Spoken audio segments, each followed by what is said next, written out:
رکشہ driver سے business tycoon تک کا سفر، یہ ایک ریئل سٹوری ہے جو کہ بہت کم لوگوں کو پتہ ہے، لیکن اگر آپ سرچ کریں گے تو آپ کے سامنے باقاعدہ پوری بایوگرافی آ جائے گی اس کی۔ لاہور کے ایک غریب محلے میں رہنے والا 24 سال کا ندیم روز صبح 5 بجے اٹھ کر کرائے کی رکشہ لے کر نکل جاتا تھا۔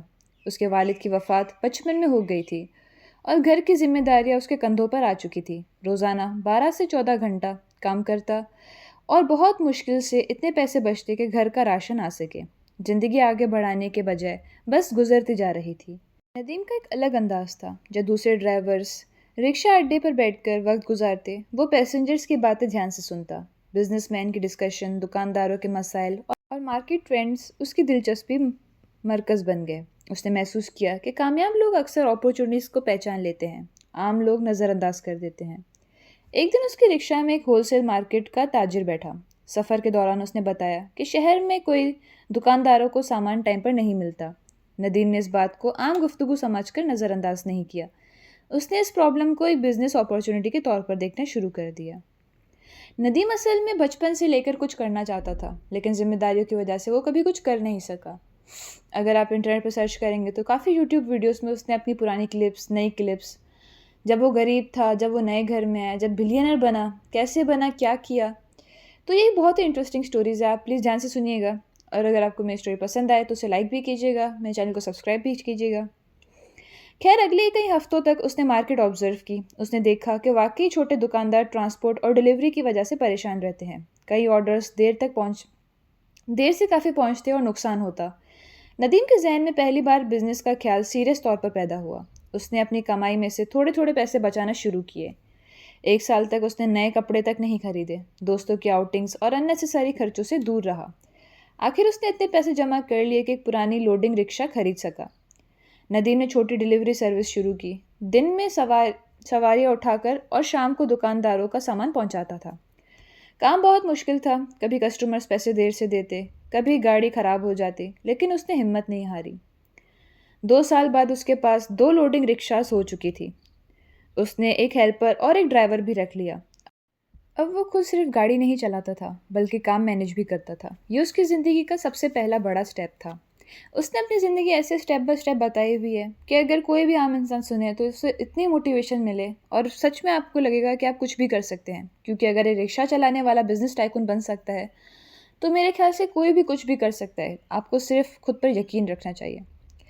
جب بزنس تھوڑا بہت سٹیبل ہوا تو ایک بڑا چیلنج آ گیا۔ فیول پرائسز میں اضافہ ہوا اور کئی کلائنٹس نے آرڈر کم کر دیے۔ کئی لوگوں کا مشورہ تھا کہ بزنس بند کر دو۔ کچھ مہینوں تک ندیم کو نقصان اٹھانا پڑا۔ اس کی کافی سیونگز اس نے استعمال کر لی۔ اس مشکل وقت میں اس نے ایک نیا فیصلہ کیا۔ اس نے لوکل فیکٹریز سے ڈائریکٹ کانٹریکٹس لینے شروع کیے۔ کئی فیکٹریز نے منع کر دیا، لیکن کچھ نے اسے موقع دیا۔ دھیرے دھیرے اس کو ریگولر کانٹریکٹس ملنے لگے۔ اگلے چند سالوں تک اس کا ٹرانسپورٹ نیٹ ورک پورے شہر تک پھیل گیا۔ اب اس کے پاس ٹرکس بھی اور ویئر ہاؤسز بھی تھے۔ جو لوگ کبھی اس کا مذاق اڑاتے تھے اب اسے بزنس ایڈوائس لینے لگے۔ لیکن کامیابی کے ساتھ نئے مسائل بھی آئے۔ کمپٹیشن بڑھ گیا، کچھ لوگ اسے کلائنٹس چھیننے لگے۔ مارکیٹ میں افواہیں پھیلائی گئی کہ اس کی کمپنی جلدی بند ہونے والی ہے۔ ندیم نے جواب میں کوالٹی اور سروس کو اور بہتر کر دیا، اور اس نے ایک چالاک حرکت یہ کی کہ اس نے اپنے پرائسز جو پہلے سے اس سے کم کر دیے، جبکہ اس سے اس کو اتنی بچت نہیں ہو رہی تھی، لیکن پھر بھی اس نے یہ قدم اٹھایا۔ اس کی کمپنی نے ٹیکنالوجی یوز کرنا شروع کی۔ ٹریکنگ سسٹم، کمپیوٹرائزڈ ریکارڈز اور آن لائن بکنگ انٹروڈیوس کی گئی۔ یہ اس وقت چھوٹی لاجسٹکس کمپنیز میں ان کامن تھا۔ اسی وجہ سے اس کا بزنس اور تیزی سے گرو کرنے لگا۔ 10 سال پہلے جو شخص کرائے کا رکشہ چلاتا تھا، اب اس کے پاس اپنی لاجسٹکس کمپنی، آفیسرز اور درجنوں امپلائیز تھے۔ میڈیا نے بھی اس کی کہانی کور کرنی شروع کر دی۔ لوگ اسے سیلف میڈ بزنس مین کہنے لگے، لیکن کئی لوگ کہتے تھے کہ یہ کیسے بن گیا، یہ کیوں بن گیا، لیکن کوئی اس کی 10 سال کی محنت نہیں دیکھ رہا تھا۔ ابھی اس کی کہانی ختم بھی نہیں ہوئی تھی، ابھی تو اس کے اصل چیلنجز شروع ہوئے تھے۔ ایک انٹرویو میں جب اس سے پوچھا گیا کہ اس کی سب سے بڑی اچیومنٹ کیا ہے تو اس نے کہا، میری سب سے بڑی اچیومنٹ پیسہ نہیں، میری سب سے بڑی اچیومنٹ یہ ہے کہ میری وجہ سے دوسروں لوگوں کے گھروں میں بھی روزی جا رہی ہے۔ لیکن جب سب کچھ پرفیکٹ لگ رہا تھا، ایک انٹرنیشنل کمپنی نے پاکستان میں انٹری کا اعلان کر دیا۔ اس کمپنی کے پاس بہت زیادہ پیسہ، ٹیکنالوجی اور ریسورسز تھی۔ مارکیٹ کے ایکسپرٹس کا کہنا تھا لوکل کمپنیز ان کا مقابلہ نہیں کر سکیں گی۔ ندیم اپنے آفس کی کھڑکی سے باہر دیکھ رہا تھا۔ اسے پتہ تھا اس کی زندگی سب سے بڑی بزنس جنگ اب شروع ہونے والی ہے، کیونکہ انٹرنیشنل کمپنیز پہ لوگ زیادہ بلیو کرتے ہیں، زیادہ یقین کرتے ہیں، اور ہمارے پاکستان میں اکثر ایسا ہوتا ہے کہ ہم اپنی میڈ ان چیزوں کو کم سمجھتے ہیں اور جو انٹرنیشنل باہر سے چیزیں اسے ہم زیادہ سمجھتے ہیں۔ آپ سب لوگ بھی میری اس بات سے واقف کریں گے، کیونکہ ہمیں لگتا ہے کہ شاید جو انگریز بناتے ہیں وہی سب ٹھیک ہے، صحیح ہے، اور جو باہر کی کمپنیز بناتی ہے وہی سب ٹھیک ہے، باقی جو ہماری طرف سے بنا ہوگا وہ سب خراب ہوگا۔ تو اس کے ساتھ بھی کچھ ندیم کے ساتھ یہی سب ہو رہا تھا۔ خیر، انٹرنیشنل کمپنی کے پاکستان میں آنے کی خبر نے پوری لاجسٹک انڈسٹری کو ہلا کر رکھ دیا تھا۔ نیوز چینلز پر ان کا ذکر ہو رہا تھا، بزنس میگزینز میں ان کی تعریفوں سے بھری ہوئی تھی، مارکیٹ ایکسپرٹس لگاتار یہ کہہ رہے تھے کہ چھوٹی میڈیم کمپنیز کے لیے اب زندہ رہنا مشکل ہو جائے گا۔ ندیم نے بھی ان کی رپورٹس اور فائنینشیل ریکارڈز دیکھے۔ ان کے پاس نئے tricks, advance software, international experience اور اتنا کیپٹل تھا جتنا ندیم نے پوری زندگی میں شاید کبھی ایک جگہ نہیں دیکھا تھا۔ کمپنی کچھ مینیجرز خود ڈر گئے اور انہوں نے مشورہ دیا کہ بزنس کو کسی بڑی کمپنی کو بیچ کر منافع لے لینا چاہیے، مگر ندیم کو یاد تھا جب اس نے پہلی لوڈنگ رکشہ خریدی تھی تب بھی لوگوں نے کہا تھا کہ وہ ناکام ہو جائے گا۔ اس نے فیصلہ کیا کہ وہ مقابلہ کرے گا چاہے نتیجہ کچھ بھی ہو۔ اگلے چند ہفتوں میں مارکیٹ کا ماحول تبدیل ہونا شروع ہو گیا۔ کئی پرانے کلائنٹس نئے انٹرنیشنل برانڈ کی طرف اٹریکٹ ہونے لگے کیونکہ انہیں لگتا تھا کہ فورن کمپنی زیادہ بہتر سروس دے گی۔ کچھ کلائنٹس نے سیدھا کانٹریکٹ ختم کر دیا، جبکہ کچھ نے اتنے ریٹس کم کرنے کا مطالبہ کیا کہ پروفٹ لگ بھگ ختم ہو گیا۔ ندیم روز رات دیر تک آفس میں بیٹھ کر رپورٹس دیکھتا رہا۔ ہر دن نمبرز تھوڑے تھوڑے اور نیچے آتے گئے۔ اس کی مینجمنٹ ٹیم پریشان تھی اور امپلائیز میں بھی انسرٹنلی پھیلنے لگی۔ کافی تو چھوڑ کے بھی چلے گئے، لیکن ندیم نے ایک بات نوٹس کی، فورن کمپنی کے پاس ریسورسز تو بہت تھی مگر انہیں لوکل مارکیٹ اور لوکل کسٹمرز کی سائیکالوجی کا اتنا اندازہ نہیں تھا جتنا اس سے تھا۔ اس نے فورن اسٹریٹجی چینج کرنے کا فیصلہ کیا۔ جہاں انٹرنیشنل کمپنی بڑے کارپوریٹس کلائنٹس پر فوکس کر رہی تھی، وہاں ندیم نے چھوٹے اور میڈیم بزنسز پر توجہ دینا شروع کر دی۔ اس نے اپنی ٹیم کو کہا کہ ہر کسٹمر کو صرف کلائنٹ نہیں، پارٹنر سمجھو۔ ڈرائیورز کو ٹریننگ دی گئی کہ کمپلینٹس کو فوراً سالو کیا جائے، ڈیلیوریز کو زیادہ پرسنل ٹچ دیا جائے اور ہر کسٹمر کے بزنس کو سمجھنے کی کوشش کی جائے۔ یہ کام مشکل تھا کیونکہ اس میں وقت اور محنت دونوں لگتے تھے، مگر دھیرے دھیرے کچھ کسٹمرز نے محسوس کرنا شروع کیا کہ ندیم کی کمپنی ان کی ضروریات کو زیادہ بہتر سمجھتی ہے۔ اسی دوران ایک اور چیلنج سامنے آیا، ڈیزل کی قیمتوں میں پھر اضافہ ہو گیا۔ ٹرانسپورٹ انڈسٹری کے لیے فیول سب سے بڑا خرچہ ہوتا ہے اور اس اضافے نے کمپنی کو بجٹ بری طرح سے ہلا کر رکھ دیا۔ کئی کمپیٹیٹرز نے اپنی سروسز مہنگی کر دی، لیکن ندیم جانتا تھا کہ اگر اس نے ایسا کیا تو کسٹمرز اور تیزی رفتاری سے چلے جائیں گے۔ اس نے اپنی ٹیم کے ساتھ بیٹھ کر ہر روٹ کا اینالائز کیا، ڈیلیوری اسکیجولز کو آپٹیمائز کیا گیا، اننیسیسری ٹرپس ختم کی گئی اور مینٹیننس سسٹم کو امپروو کیا گیا۔ چھوٹی چھوٹی سیونگز نے مل کر کمپنی کو لاکھوں روپے بچانے میں مدد کی گئی۔ ایک دن اس کی ملاقات ایک سافٹ ویئر انجینئر سے ہوئی جو فری لانسنگ کرتا تھا۔ گفتگو کے دوران ندیم کو احساس ہوا کہ لاجسٹکس کا فیوچر ٹیکنالوجی میں ہے۔ اس نے اس انجینئر کے ساتھ مل کر ایک سمپل ٹریکنگ سسٹم ڈیولپ کروایا جسے کسٹمرز اپنی ڈیلیوری کا اسٹیٹس دیکھ سکتے ہیں۔ یہ کوئی بہت ایڈوانس سسٹم نہیں تھا مگر لوکل مارکیٹ کے لیے کافی نیا تھا۔ کسٹمرز کو ٹرانسپیرنسی ملی اور ان کا ٹرسٹ مضبوط ہو گیا۔ دھیرے دھیرے لوگوں نے سوشل میڈیا پر کمپنی کے بارے میں پازیٹیو ریویوز دینا شروع کیے۔ اگر آپ سرچ کریں گے آپ کو آج بھی وہ کمپنیز کے ریویوز اور سب کچھ ملے گا۔ اگلے سال کمپنی نے پہلی بار اتنی گروتھ دکھائی کہ ندیم خود حیران رہ گیا۔ جہاں لوگوں کو لگ رہا تھا کہ انٹرنیشنل کمپٹیشن اس کا بزنس کھا جائے گی، وہاں اس کی کمپنی نے نئے کانٹریکٹس حاصل کرنے شروع کر دیے۔ لیکن کامیابی کے ساتھ ساتھ ذمہ داریاں بھی بڑھ گئی۔ اب اس کے پاس درجنوں نہیں بلکہ سینکڑوں امپلائیز کا مستقبل جڑا ہوا تھا۔ ہر فیصلہ صرف اس کی زندگی نہیں بلکہ گھروں کی روزی پر اثر ڈالتا تھا۔ ایک شام جب وہ اپنے پرانے محلے سے گزر رہا تھا، اس نے وہی گلیاں دیکھی جہاں اس کا سفر شروع ہوا تھا۔ کچھ لوگ اب بھی اسے پہچان لیتے اور کچھ فخر سے دوسروں کو بتاتے کہ یہ وہی لڑکا ہے جو رکشہ چلاتا تھا۔ ندیم نے محسوس کیا کہ پیسہ اور کامیابی انسان کو سکون نہیں دیتے بلکہ اس سفر کی یادیں دیتی ہیں جو اس نے طے کی ہوں۔ اس نے اسی محلے کے کچھ نوجوانوں کے لیے ٹریننگ پروگرام شروع کیا، فیصلہ کیا تاکہ انہیں روزگار کو بہتر موقع مل سکے، کیونکہ وہ خود بھی جانتا تھا کہ ایسے محلوں میں لوگوں کو اپارچونیٹیز نہیں ملتی۔ ٹریننگ پروگرام ان ایکسپیکٹڈ طور پر بہت سکسیسفل رہا۔ کئی جوان کمپنی میں نوکری حاصل کر گئے، کچھ نے اپنے چھوٹے بزنسز بھی شروع کر دیے۔ اس چیز کی وجہ سے لوکل میڈیا نے ندیم کی کئی دوبارہ کئی کہانیاں دوبارہ ریکور کی۔ اس بار فوکس ویلتھ پر نہیں بلکہ اسی پر امپیکٹ کر رہا تھا۔ لوگ اسے صرف بزنس مین نہیں بلکہ رول ماڈل کہنے لگے، مگر جہاں شہرت آتی ہے وہاں نئی مسائل بھی پیدا ہوتے ہیں۔ کچھ کمپٹیٹرز نے افواہیں پھیلانا شروع کر دی کہ ندیم کمپنی فائنینشیل پرابلمس کا شکار ہے۔ سوشل میڈیا پر غلط پوسٹ شیئر ہونے لگی اور کلائنٹس پریشان ہو گئے۔ پہلی بار ندیم نے محسوس کیا کہ بزنس صرف پروڈکٹ اور سروسز کا نام نہیں، ریپوٹیشن کا بھی نام ہے۔ اس نے لیگل ٹیم اور مارکیٹنگ ٹیم دونوں کو مضبوط کیا اور ہر افواہ کا جواب فیکٹس اور ٹرانسپیرنسی سے دیا۔ کئی کمپنیز نے تو اپنی ریسورسز یوز کر کے سوشل میڈیا نیوز چینل پر سے اس کی کافی انٹرویوز کی ویڈیو ہٹوا دی گئیں جس میں اس کی تعریفیں تھیں۔ وقت گزرتا گیا اور کمپنی پاکستان کے مختلف شہروں تک پھیل گئی۔ ویئر ہاؤسز بڑھتے گئے، ٹرکس کی تعداد بڑھتی گئی اور ٹرن اوور بھی ریکارڈ لیول تک پہنچ گیا۔ لیکن ندیم کا روٹین زیادہ تبدیل نہیں ہوا۔ وہ اب بھی صبح جلدی آفس پہنچتا، آپریشنز چیک کرتا اور امپلائیز سے خود ڈائریکٹ بات کرتا۔ اس کا یقین تھا کہ جس دن اونر گراؤنڈ ریئلٹی سے دور ہو جائے اس دن پرابلمس شروع ہو جاتی ہے۔ آپ خود بھی اس بات کو مانتے ہوں گے کہ اگر آپ ایک لڑکی ہیں تو اگر آپ کے گھر میں آپ کی ماسی کام کر رہی ہے، آپ اپنی نظر ہٹائیں تو وہ کام میں کام چوری کرتی ہے، وہ کام دھیان سے نہیں کرتی، کھانا پکائے تو کھانا جلا دے گی، خراب کر دے گی۔ لیکن اگر آپ وہیں اس پہ نظر رکھ کے بیٹھی ہوں تو وہ کام بالکل صحیح سے کرتی ہے۔ اسی جگہ اگر آپ ایک مرد حضرات ہیں تو آپ یہ سمجھتے ہوں گے کہ اگر آپ کا کوئی ڈرائیور ہے یا آپ کا کوئی امپلائی ہے، آپ دکان پہ کام کرتے ہیں، آپ کا کوئی کام کرنے والا ہے، اگر آپ اپنی نظر ہٹائیں گے تو چوری بھی ہوگی، چیزیں ادھر ادھر ہوگی، کافی مس مینجمنٹ ہوگی۔ اس لیے اونر کا اس جگہ پہ رہنا بہت ضروری ہوتا ہے، امپلائی سے ڈائریکٹ بات کرنا، نظر رکھنا بہت لازمی ہوتا ہے۔ خیر، ایک روز کمپنی کے فائنانس ڈپارٹمنٹ نے ایک رپورٹ پیش کی جس میں دکھایا گیا کہ کچھ پروجیکٹس ایکسپیکٹڈ پروفٹ نہیں دے رہے۔ انویسٹیگیشن ہوئی تو پتہ چلا کہ کچھ مینیجرز غیر ذمہ دارانہ فیصلہ کر رہے تھے۔ یہ کوئی فراڈ نہیں تھا مگر مینجمنٹ کی کمزوری ضرور تھی۔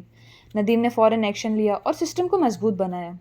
اس نے سیکھا کہ کمپنی جتنی بڑی ہوتی جاتی ہے، کنٹرول مینٹین کرنا اتنا ہی مشکل ہوتا ہے۔ اس ایکسپیرینس کے بعد اس نے گورننس اور اکاؤنٹیبلٹی پر بہت انویسٹ کیا۔ ایکسٹرنل آڈٹس کروائے گئے، نئی رپورٹنگ سسٹم لگائے گئے اور لیڈرشپ ٹریننگ پروگرامز شروع کر گئے۔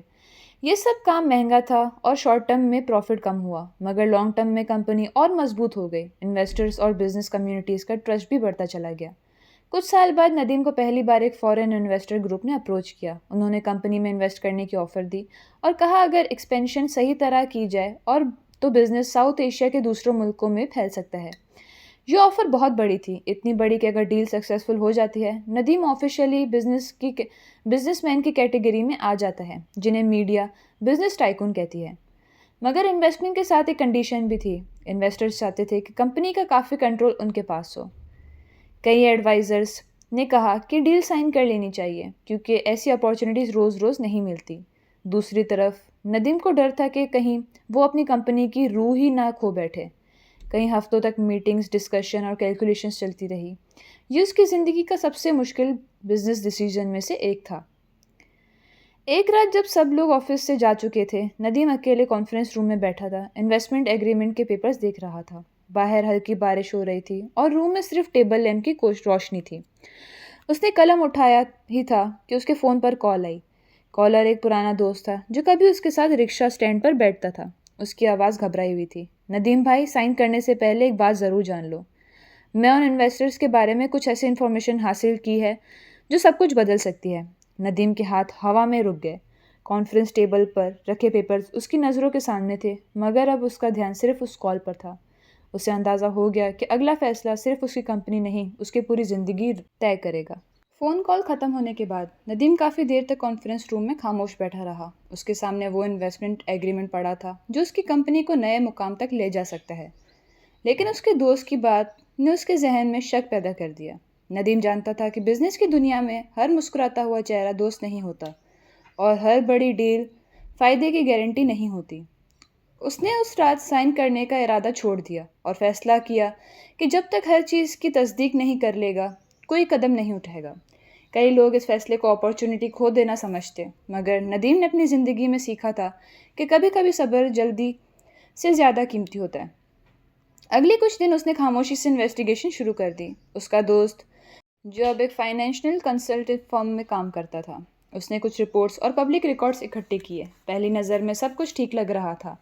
انویسٹرز کے پاس پیسہ تھا، پروجیکٹس تھے اور انٹرنیشنل ریپوٹیشن بھی تھی، مگر جتنی گہرائی میں جا کر ڈاکیومنٹس دیکھے گئے اتنی ہی عجیب باتیں سامنے آنے لگی۔ کچھ کمپنیز جن میں انہوں نے پہلے انویسٹمنٹ کی تھی چند سال بعد ان کے فاؤنڈرز کے کنٹرول سے نکل گئی۔ ٹیکنیکلی سب کچھ لیگل تھا، مگر کئی بزنس اونرز نے بعد میں شکایت کی تھی کہ ان کے فیصلے کرنے کے اختیارات دھیرے دھیرے کم کر دیے گئے تھے۔ یہ معلومات سن کر ندیم پریشان ہو گیا۔ اس نے پوری زندگی محنت سے ایک کمپنی کھڑی کی تھی۔ ہر ٹرک، ہر ویئر ہاؤس اور ہر کانٹریکٹ کے پیچھے اس کی سالوں کی قربانیاں تھیں۔ اسے یہ سوچ کر ہی عجیب لگتا تھا کہ کوئی اور آ کر کمپنی کا مستقبل کا فیصلہ کرے گا۔ لیکن دوسری طرف ایکسپینشن کا خواب بھی تھا۔ اگر وہ انویسٹمنٹ ریجیکٹ کر دیتا تو شاید گروتھ کی رفتار کم ہو جاتی۔ یہ وہ لمحہ تھا جہاں جذبات اور بزنس دونوں ایک دوسرے کے سامنے کھڑے تھے۔ جب میں آپ کو یہ ساری چیزیں بتا رہی تو ایک چیز کا دھیان رکھیے گا، اس ڈیٹیل میں میں نے کمپنیز کے نام نہیں لیے کیونکہ کچھ پالیسیز اور رولز کے خلاف کچھ چیزیں ہیں، تو اس لیے میں آپ کو کمپنیز کے نام نہیں بتا سکتی۔ لیکن اگر آپ کو سرچ کرنا ہے تو آپ گوگل پہ سرچ کر لیجیے گا، یہ ایک بہت ہی فیمس واقعہ ہے، آپ کو کمپنیز کے نام بھی ادھر ملیں گے۔ لیکن میں فی الحال آپ کو ادھر نہیں بتا سکتی کیونکہ یہ پالیسیز کے اگینسٹ ہے۔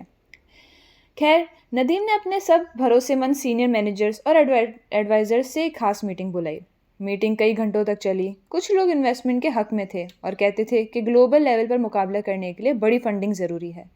کچھ لوگ مختلف تھے اور سمجھتے تھے کہ کمپنی کو اپنی آزادی قربان نہیں کرنی چاہیے۔ ہر شخص کے پاس اپنی دلیل تھی۔ ندیم سب کو غور سے سنتا رہا۔ اس نے محسوس کیا کہ اصل لیڈرشپ کا مطلب صرف فیصلہ لینا نہیں بلکہ مختلف نظریات کو سمجھنا بھی ہوتا ہے۔ کئی دنوں کی سوچ بچھڑ کے ندیم نے انویسٹرز کے ساتھ دوبارہ میٹنگ کی۔ اس مرتبہ وہ پہلے جیسا نہیں تھا۔ اس نے ایگریمنٹ کا ہر پوائنٹ پر سوال اٹھایا اور ان کلازز کو چینج کرنے کی بات کی جو کمپنی کنٹرول کو متاثر کر سکتے تھے۔ انویسٹرز کو امید نہیں تھی کہ ایک لوکل کام کرنے والا اتنی تفصیل سے ڈاکیومنٹس کو چیلنج کرے گا۔ نیگوسیشن سخت ہوتی گئی اور کئی مرتبہ ایسا لگا کہ ڈیل ٹوٹ جائے گی۔ آخرکار ایک کمپرومائز فارمولا نکلا۔ انویسٹمنٹ تو ملے گی مگر آپریشنل کنٹرول ندیم اور اس کی ٹیم کے پاس ہی رہے گا۔ یہ ڈیل پہلے پرپوزل جتنی بڑی نہیں تھی لیکن کمپنی کی آزادی محفوظ تھی۔ جب اگریمنٹ سائن ہوا تو میڈیا نے اسے بہت پازیٹیو ڈیولپمنٹ قرار دیا۔ ندیم کے لیے یہ صرف فنڈنگ نہیں تھی بلکہ ایک ثبوت تھا کہ پرنسپل اور گروتھ دونوں ساتھ چل سکتے ہیں اگر انسان صحیح اسٹریٹجی اپنائے۔ انویسٹمنٹ ملنے کے بعد کمپنی نے نئے پروجیکٹ شروع کیے۔ ویئر ہاؤسز ماڈرنائز کیے گئے، فلیٹ ایکسپینڈ ہوئی اور ٹیکنالوجی سسٹم اور بہتر بنایا گیا۔ پہلی بار کمپنی نے آرٹیفیشیل انٹیلیجنس اور advance route planning tools use کرنا شروع کیے۔ اس سے فیول کاسٹ کم ہوئی اور ڈیلیوری سپیڈ بہتر ہو گئی۔ مارکیٹ میں کمپنی کا امیج اور مضبوط ہو گیا۔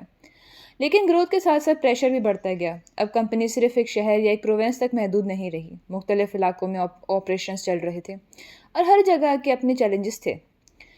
کہیں انفراسٹرکچرز مسئلہ تھا، کہیں ٹرینڈ سٹاف کی کمی تھی اور کہیں لوکل کمپٹیشن سخت تھا۔ ندیم کو ہر روز درجنوں رپورٹس دیکھنی پڑتی تھی اور کئی مرتبہ اس کا دن صبح سے رات تک میٹنگز میں گزرتا تھا۔ اسی دوران ایک واقعہ ہوا جس نے اسے ایک پرانا دن یاد دلا دیا۔ ایک صبح آفس جاتے ہوئے اس نے سڑک کے کنارے ایک رکشہ ڈرائیور کو دیکھا جو گاڑی خراب ہونے کی وجہ سے پریشان کھڑا تھا۔ ندیم نے گاڑی رکوائی اور اس سے بات کی۔ گفتگو کے دوران اس سے اپنا گزارا ہوا وقت یاد آ گیا۔ اس نے اس ڈرائیور کی مدد کی اور اس کے لیے کمپنی میں ٹریننگ پروگرام کی جگہ بھی ارینج کروا دی۔ اس رات ندیم کو احساس ہوا کہ کامیابی کا اصل مقصد صرف اوپر جانا نہیں بلکہ دوسروں کو بھی اوپر اٹھانا ہوتا ہے۔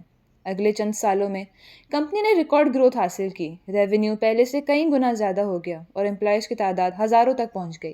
بزنس میگزینز نے ندیم کو ملک کا سکسیسفل آدمی کی لسٹ میں شامل کرنا شروع کر دیا۔ یونیورسٹیز سیمینارز کے لیے بلانے لگے اور نوجوان اس کی کہانی کو انسپریشن کے طور پر دیکھنے لگے۔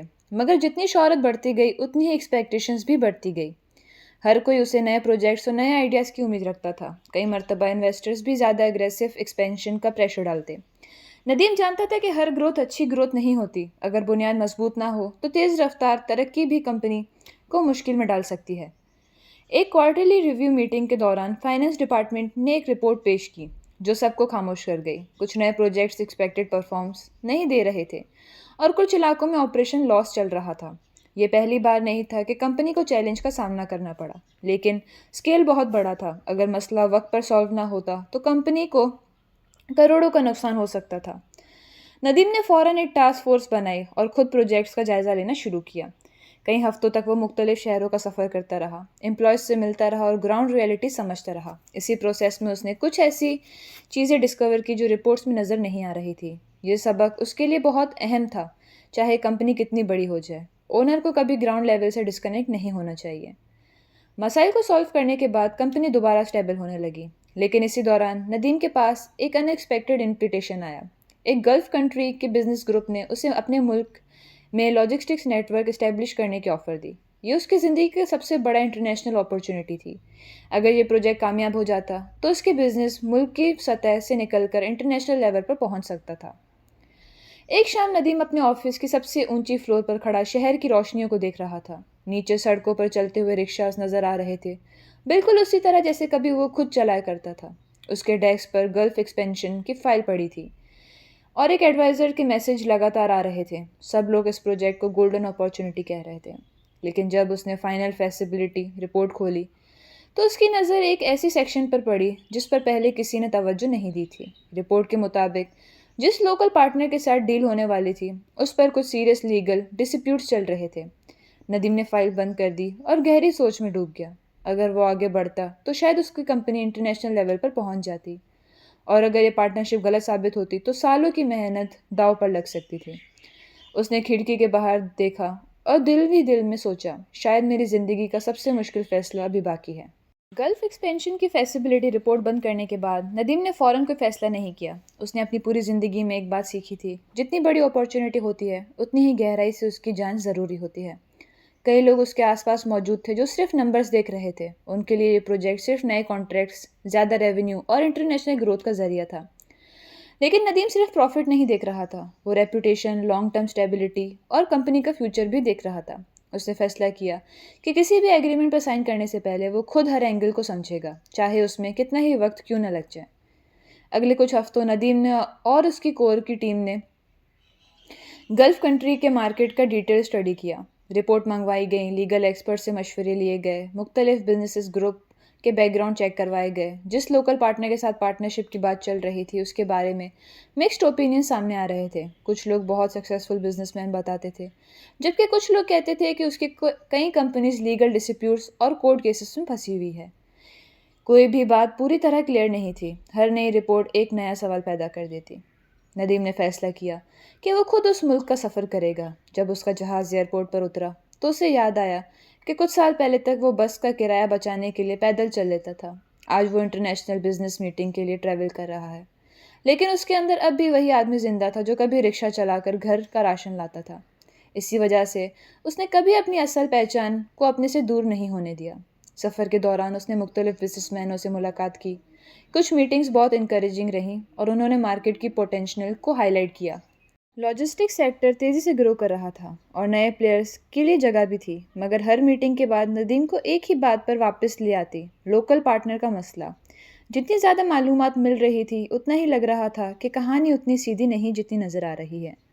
ایک شام ایک سینئر بزنس مین نے پرائیویٹ ڈنر کے دوران ندیم کو ایک مشورہ دیا۔ اس نے کہا، بزنس میں پیسہ کھونا اتنا خطرناک نہیں ہوتا جتنا غلط لوگوں کے ساتھ پارٹنرشپ کرنا ہوتا ہے۔ یہ جملہ ندیم کے ذہن میں بیٹھ گیا۔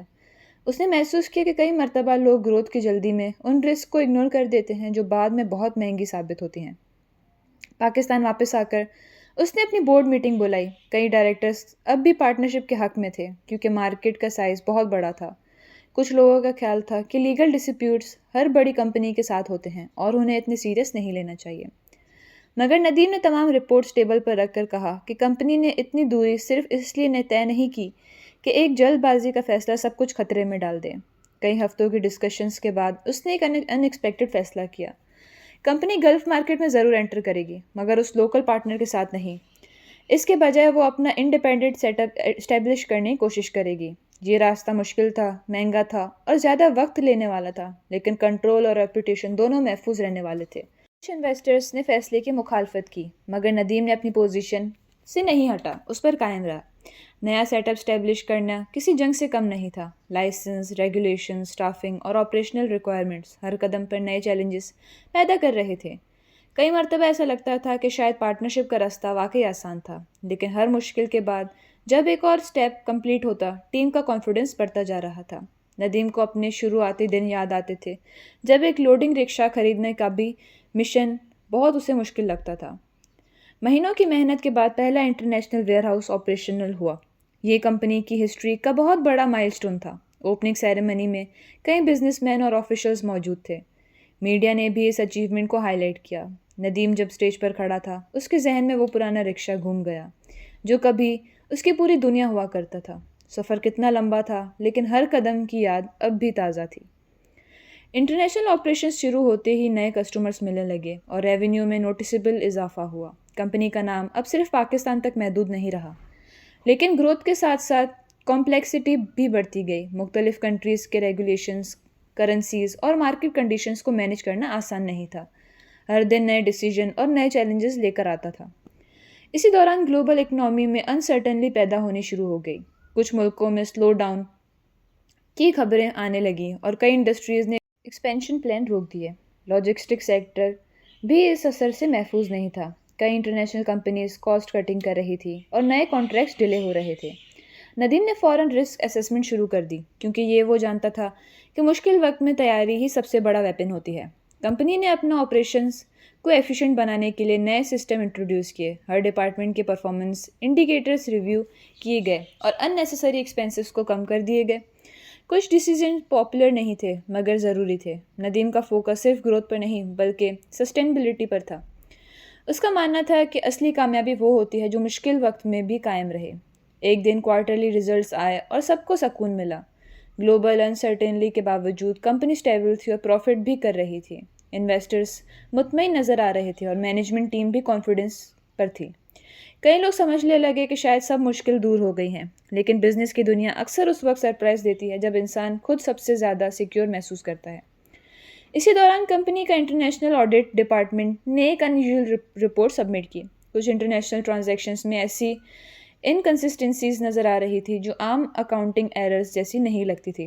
شروع میں سب نے سمجھا شاید ڈاکیومنٹیشنز کا مسئلہ ہو، لیکن جب ڈیٹیلز چیک کی گئیں تو پتہ چلا کہ پیمنٹس اور کانٹریکٹس ایکسپیکٹڈ ریکارڈ سے میچ نہیں کر رہے۔ اماؤنٹس اتنے بڑے نہیں تھے کہ فوراً پینک ہو، مگر اتنے چھوٹے بھی نہیں تھے کہ اگنور کیے جا سکیں۔ ندیم نے رپورٹ دوبارہ پڑھی اور پھر تیسری مرتبہ بھی پڑھی۔ اس کا تجربہ اسے کہہ رہا تھا کہ یہاں کچھ نہ کچھ ضرور غلط ہے۔ اس نے فوراً ایک کانفیڈینشیل انویسٹیگیشن کا حکم دیا اور صرف چند بھروسے مند لوگوں کو اس بات کی خبر دی۔ اس رات جب وہ آفس سے نکل رہا تھا تو اس کے ذہن میں ایک سوالات گھوم رہے تھے۔ کیا صرف اکاؤنٹنگ مسٹیک تھی؟ کیا کوئی امپلائی غیر ذمہ داری کر رہا تھا؟ یا پھر کمپنی کے اندر کوئی مسئلہ پیدا ہو چکا تھا جو سالوں کی محنت کو نقصان پہنچا سکتا تھا؟ پارکنگ لاٹ کی طرف چلتے ہوئے اس کا فون بجا۔ انویسٹیگیشن ٹیم کے ہیڈ کی آواز بہت سنجیدہ تھی۔ سر، ہمیں کچھ ایسے ریکارڈز ملے ہیں جو انڈیکیٹ کرتے ہیں کہ مسئلہ ہماری سوچ سے کافی بڑا ہو سکتا ہے۔ ندیم چند لمحوں کے لیے خاموش ہو گیا۔ اس نے محسوس ہوا کہ شاید اس کی زندگی کا اگلا امتحان اب شروع ہونے والا ہے۔ انویسٹیگیشن ٹیم کے ہیڈ کی کال کے بعد ندیم اس رات گھر نہیں گیا۔ وہ سیدھا واپس آفس کی طرف مڑ گیا۔ رات کے لگ بھگ 11 بج رہے تھے اور پوری بلڈنگ میں چند سیکیورٹی گارڈز کے علاوہ کوئی موجود نہیں تھا۔ کانفرنس روم میں پہنچ کر اس نے سب رپورٹس کو دیکھا۔ شروع میں جو مسئلہ اکاؤنٹنگ کا لگ رہا تھا اب اس کا سائز دھیرے دھیرے بڑا نظر آنے لگا۔ کچھ ٹرانزیکشنز ایسی کمپنی کے ساتھ کی گئی تھی جن کا آپریشنل ریکارڈ بہت کمزور تھا، جبکہ کچھ پیمنٹس انیوژل اپروول پروسیس کے ذریعے ریلیز ہوئی تھی۔ کوئی بھی پروف اتنا اسٹرانگ نہیں تھا کہ فوراً کسی پر الزام لگایا جا سکے، مگر اتنا ضرور تھا کہ معاملہ صرف پیپر ورک ایرر نہیں لگ رہا تھا۔ اگلے چند ہفتوں میں ندیم نے اس انویسٹیگیشن کو پوری طرح کانفیڈینشیل رکھا۔ وہ نہیں چاہتا تھا کہ افواہیں پھیل کر کمپنی کے اندر پینک پیدا کر دے۔ صرف کچھ سینئرز آڈیٹرز اور لیگل ایڈوائزرز کو معلوم تھا کہ اصل میں کیا چل رہا ہے۔ روزانہ نئے ڈاکیومنٹس ریویو کیے جاتے تھے اور پرانے ریکارڈز کو دوبارہ چیک کیا جا رہا تھا۔ جتنی گہرائی میں ٹیم جاتی گئی اتنی ہی زیادہ کمپلیکسٹی سامنے آتی گئی۔ کچھ کانٹریکٹس بالکل نارمل لگ رہے تھے، مگر ان کے ساتھ اٹیچڈ اپروولز اور پیمنٹ ٹرائلز سوالات پیدا کر رہی تھی۔ یہ سب کچھ اتنا ٹیکنیکل تھا کہ عام نظر میں بھی کبھی پکڑا نہیں جا سکتا جب تک اسے گہرائی میں نہ دیکھا جائے۔ ندیم کے لیے یہ صرف فائنینشیل ایشو نہیں تھا، اس نے سالوں تک کمپنی کی ریپوٹیشن کو اپنی سب سے بڑی ایسٹ سمجھا تھا۔ اگر کوئی انٹرنیشنل پرابلم واقعی موجود تھی اور باہر آ جاتی تو میڈیا، انویسٹرز اور کسٹمر سب کچھ سوال اٹھاتے۔ اس لیے اس نے فیصلہ کیا کہ سچ جو بھی ہو اسے پوری طرح سمجھنا ضروری ہے۔ کئی راتوں تک وہ آفس میں دیر تک بیٹھ کر فائلز پڑھتا تھا۔ کبھی کبھی اسے اپنا پرانا دن بھی یاد آتا تھا۔ سب سے بڑی فکر روز کا فیول اور کرایہ ہوتا تھا۔ آج پرابلم کا اسکیل بہت بڑا تھا، لیکن انہیں سالو کرنے کی ذمہ داری بھی اس کی تھی۔ ایک دن آڈیٹرز نے ایک پیٹرن آئیڈینٹیفائی کیا. کچھ پروجیکٹس میں کاسٹ کنسسٹنٹلی مارکیٹ ریٹ سے زیادہ رپورٹ کی گئی تھی. پہلی نظر میں یہ چھوٹا سا ڈفرینس لگتا تھا، مگر جب کئی سالوں کے ڈیٹ کو جوڑا گیا تو اماؤنٹ کافی سگنیفیکنٹ نظر آ رہا تھا.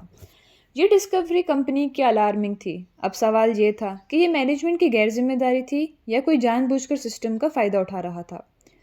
انویسٹیگیشن اور گہری ہوئی تو کچھ مڈل لیول مینیجرز کے فیصلوں پر سوالات اٹھنے لگے. ان لوگوں کا ریکارڈ پہلے اچھا تھا اور ان پر کسی نے ابھی تک شک نہیں کیا تھا. اسی وجہ سے معاملہ اور سینسیٹیو ہو گیا. ندیم نے ہمیشہ ٹرسٹ کی کلچر کو پروموٹ کیا اور اس کے لیے یہ تسلیم کرنا مشکل تھا کہ کمپنی کے اندر کچھ لوگ ٹرسٹ کا غلط فائدہ اٹھا سکتے ہیں. مگر بزنس کی ریئلٹی یہی تھی کہ سسٹم کو جذبات کے بجائے فیکٹس پر چلنا پڑتا ہے.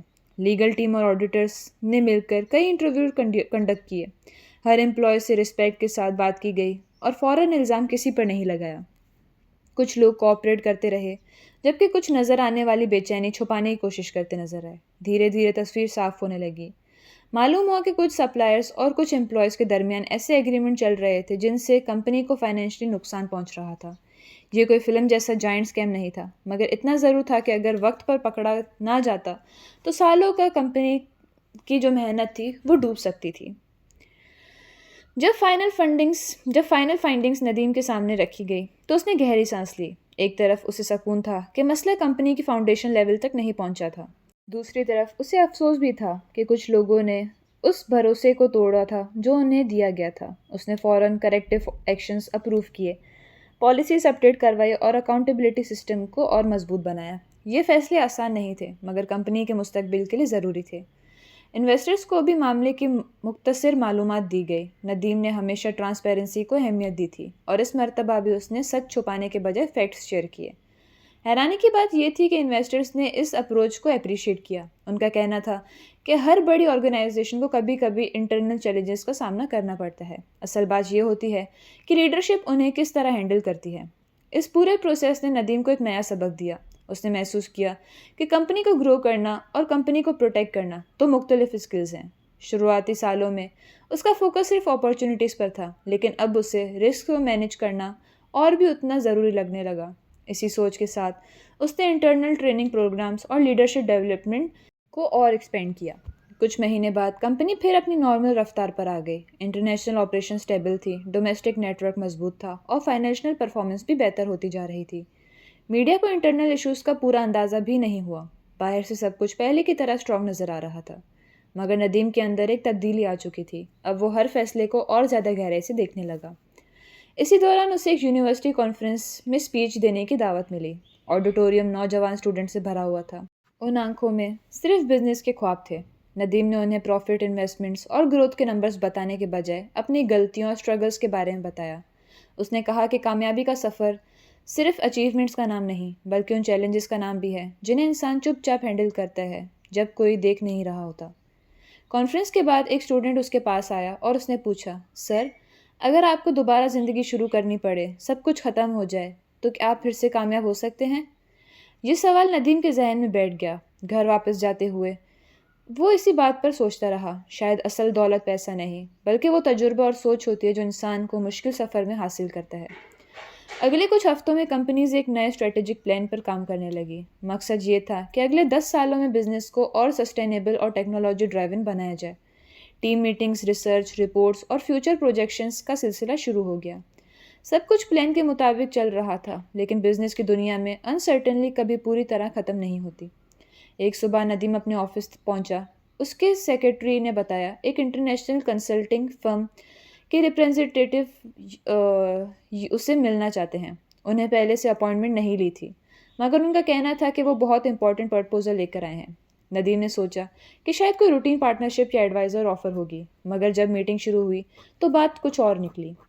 کنسلٹنٹس نے ایک ڈیٹیل پریزنٹیشن اس کے سامنے رکھی. ان کا کہنا تھا کہ گلوبل لاجسٹک انڈسٹری اگلے چند سالوں میں بہت بڑی کنسلٹیشن ہونے والی ہے. کئی کمپنیز مرج ہوں گی، کئی ایکوائر ہو جائیں گی اور مارکیٹ کا نقشہ تبدیل ہو سکتا ہے. پریزنٹیشن کے آخر میں انہوں نے ایک پرپوزل رکھا جس نے روم میں خاموشی پھیلا دی. ایک بہت بڑی ملٹی نیشنل کوآپریشن ندیم کی کمپنی کو ایکوائر کرنے والی دلچسپی رکھتی تھی. آفر کی ویلیو اتنی زیادہ تھی کہ اگر ڈیل ہو جاتی ندیم ملک کے چند امیر ترین بزنس مین میں شامل ہو جاتا، مگر ڈیل کے مطلب یہ بھی تھا کہ جس کمپنی کو اس نے ایک لوڈنگ رکشا کے خواب سے کھڑا کیا تھا اس کے کنٹرول کسی اور کے پاس چلا جاتا۔ میٹنگ ختم ہوئی تو سب لوگ روم سے نکل گئے مگر ندیم اپنی کرسی پر خاموشی سے بیٹھا رہا۔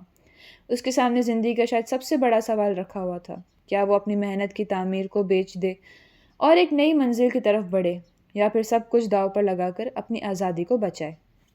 ملٹی نیشنل کارپوریشن کی آفر سننے کے بعد ندیم کی زندگی میں پہلی بار ایسا ہوا کہ اس نے فوراً کوئی ری ایکشن نہیں دیا۔ میٹنگ ختم ہو گئی۔ جب وہ روم میں اکیلا تھا اب بھی اس کرسی پر بیٹھ کر اسکرین کو دیکھتا رہا جہاں کچھ دیر پہلے نمبرز دکھائے گئے تھے۔ آفر کی ویلیو اتنی بڑی تھی کہ اس کے ایڈوائزرز بھی حیران رہ گئے تھے۔ اگر ڈیل ہو جاتی ندیم کی پرسنل ویلتھ اتنی بڑھ سکتی تھی جو اس نے کبھی خواب میں بھی نہیں سوچی تھی، لیکن اس کے لیے سب سے بڑا پیسہ نہیں تھا۔ سوال یہ تھا کہ کیا وہ اس کمپنی کو کسی اور کے حوالے کر سکتا ہے جسے اس نے اپنی جوانی دی، اپنی نیندیں اور اپنی سالوں کی محنت سے کھڑا کیا تھا۔ اس رات وہ گھر پہنچا تو اس کے سامنے ڈائننگ ٹیبل پر کھانا رکھا تھا، مگر اس کا دل کسی چیز میں نہیں لگ رہا تھا۔ اس کی فیملی نے بھی محسوس کر لیا کہ وہ کسی گہری سوچ میں ہے۔ کئی گھنٹوں تک وہ صرف خاموش بیٹھا رہا۔ آخر اس نے پوری بات شیئر کی۔ گھر والوں کی ری ایکشن مختلف تھے۔ کچھ کا خیال تھا کہ اتنی بڑی آفر زندگی میں ایک ہی بار ملتی ہے اور اسے قبول کر لینا چاہیے۔ کچھ لوگوں نے کہا کہ پیسہ سب کچھ نہیں ہوتا اور کمپنی کو بیچنا شاید اس خواب کا اینڈ ہو جائے گا جو اس نے سالوں پہلے دیکھا تھا۔ اگلے چند دن اس کے آفس میں صرف ایک ڈیل کا ذکر تھا۔ سینئر ایگزیکٹو کیلکولیشنز کر رہے تھے، لیگل ٹیمز کلاس ریویو کر رہی تھی اور انویسٹرز اپنی اوپینینز دے رہے تھے۔ ہر شخص کے پاس ایک لاجک تھا۔ کچھ لوگ کہتے تھے کہ مارکیٹ اتنی تیزی سے بدل رہا ہے کہ کمپنی کا فیوچر سیکیور یہی کر سکتا ہے۔ دوسرے لوگ کہتے تھے کمپنی کی گروتھ ابھی ختم نہیں ہے اور وہ اپنے دم پر اور بھی آگے بڑھ سکتی ہے۔ ندیم نے فیصلہ کیا کہ وہ جذبات یا پریشر میں آ کر کوئی قدم نہیں اٹھائے گا۔ اس نے ایک انڈیپینڈنٹ ایڈوائزر پینل ہائر کیا جو ڈیل کا آبجیکٹیو انالائزس کرے۔ انہیں کمپنی کی ویلیویشن، فیوچر پروجیکشن اور مارکیٹ ٹرینڈز کا گہرا جائزہ لیا۔ رپورٹس آنے میں کئی ہفتے لگ گئے۔ اس دوران میڈیا کو بھی کہیں سے خبر مل گئی اور بزنس سرکل میں افواہیں پھیلنے لگیں کہ ندیم اپنی کمپنی بیچنے والا ہے۔ جب ایڈوائزرز پینل کی رپورٹ آئیں تو اس نے سب کو سرپرائز کر دیا۔ رپورٹ کے مطابق آفر بہت اٹریکٹیو تھی مگر کمپنی کا فیوچر پوٹینشیل بھی بہت اسٹرانگ تھی۔ مطلب یہ کہ دونوں آپشنز کے اپنے اپنے فائدے اور رسک تھے۔ کوئی بھی فیصلہ 100% صحیح یا غلط نہیں تھا۔ یہ ان ریئر سچویشن میں سے ایک تھی جہاں لیڈرشپ کو نمبرز کے ساتھ ویژن کا بھی سہارا لینا پڑ رہا تھا۔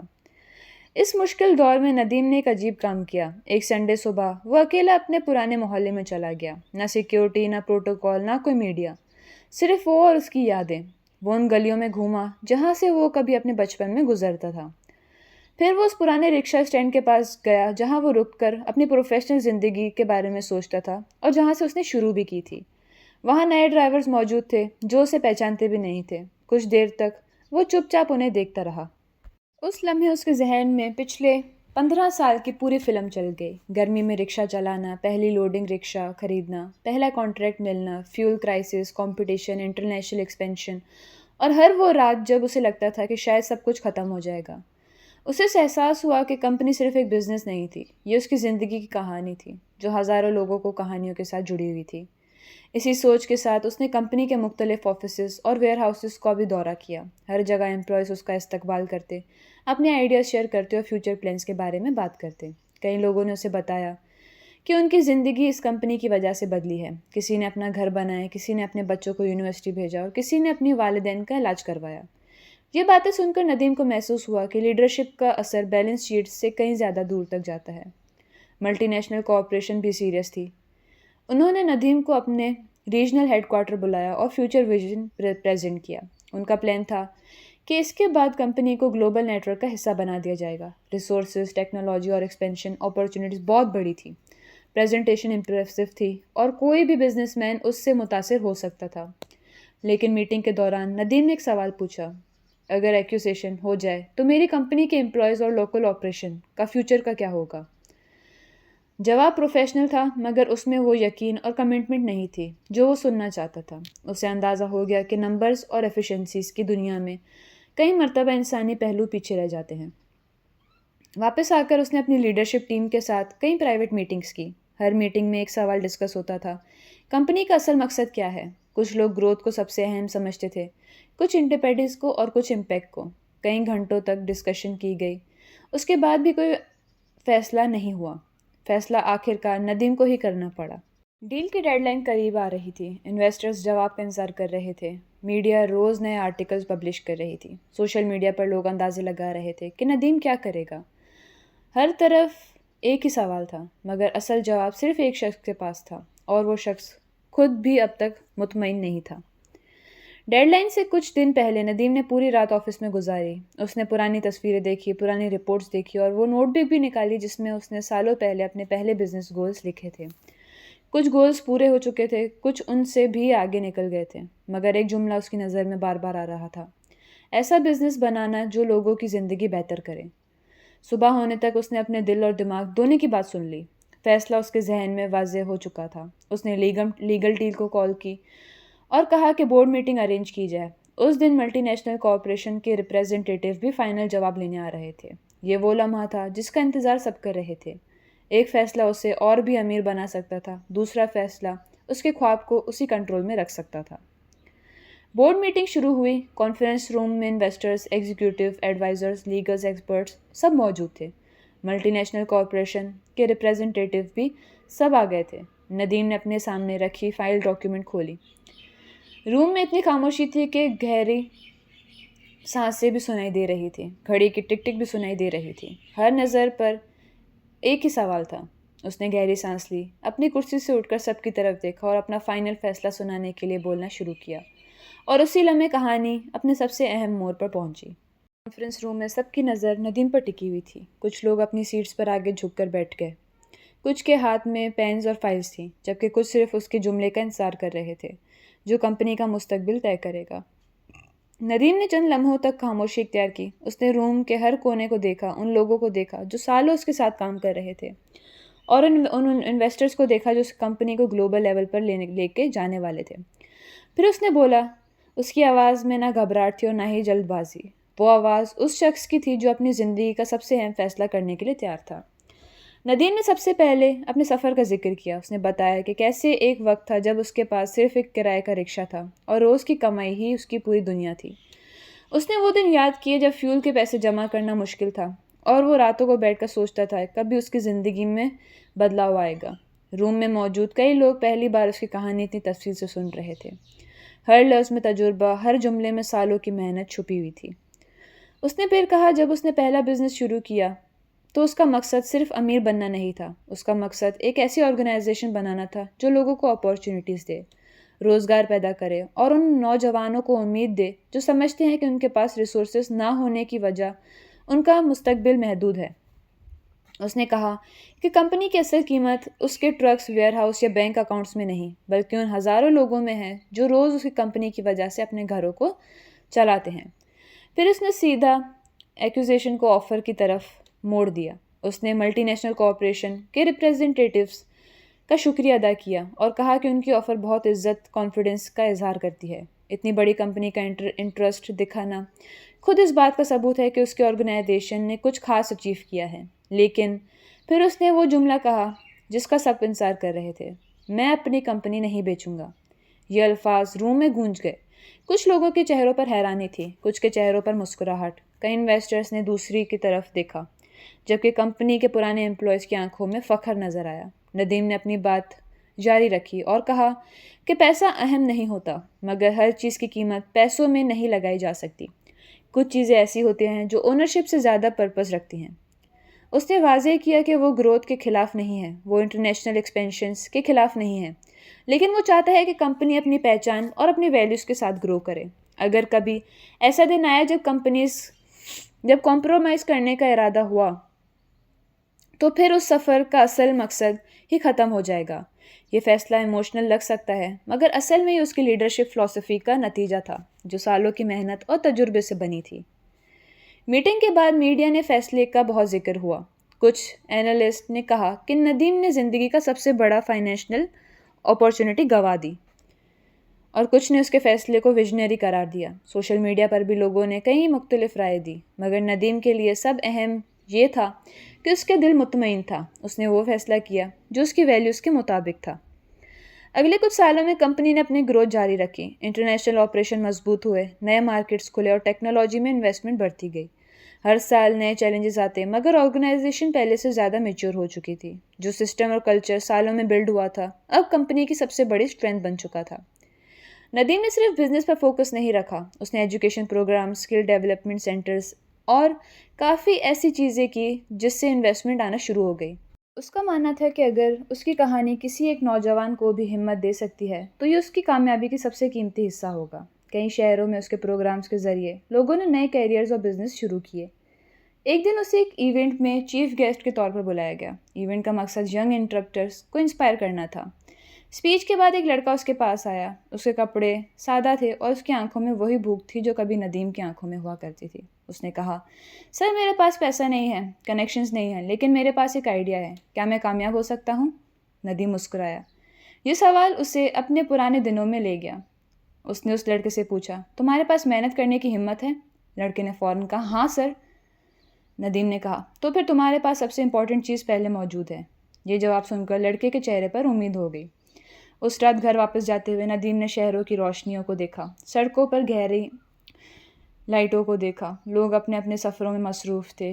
کہیں نہ کہیں کوئی اور جوان مستقبل کے بارے میں سوچ رہا ہوگا. اسے احساس ہوا کہ کامیابی کا سفر کبھی صرف ایک منزل تک پہنچنے کا نام نہیں ہوتا. اصل کامیابی یہ ہوتی ہے کہ اپنے راستے میں کئی لوگوں کے لیے راستہ آسان کرو. چند مہینے بعد کمپنی نے اپنی سب سے بڑی اینول میٹنگ رکھی.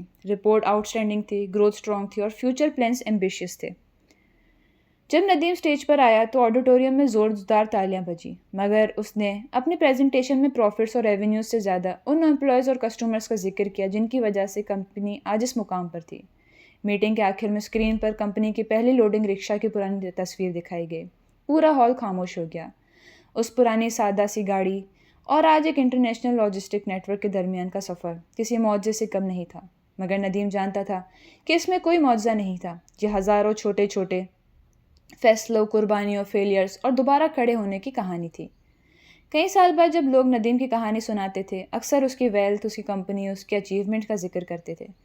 لیکن جو لوگ اس کے قریب سے جانتے تھے وہ ایک بات کرتے تھے. وہ کہتے تھے کہ ندیم کی سب سے بڑی کامیابی یہ نہیں تھی کہ وہ رکشہ ڈرائیور سے بزنس ٹائکون بنا. اس کی سب سے بڑی کامیابی یہ تھی کہ اتنی کامیابی حاصل کرنے کے بعد بھی اس نے کبھی اس رکشہ ڈرائیور کو اپنے اندر مرنے نہیں دیا. اور شاید اسی وجہ سے اس کی کہانی صرف بزنس کی کہانی نہیں بلکہ امید، محنت اور کسی چھوٹے سے آدمی کا مستقبل بننے کی مثال بن گئی. اس کا مورل تھا، بڑے خواب دیکھنے کے لیے بڑی ریسورسز کی ضرورت نہیں ہوتی. کبھی کبھی ایک رکشہ، ایک آئیڈیا اور ہار نہ ماننے کا ارادہ کافی ہوتا ہے. اگر آپ کو میری کہانی پسند آئی ہو تو اسے لائک کیجیے گا، میرے چینل کو سبسکرائب کیجیے گا اور جتنا ہو سکے میری اس موٹیویشنل سٹوری کو شیئر کیجیے گا.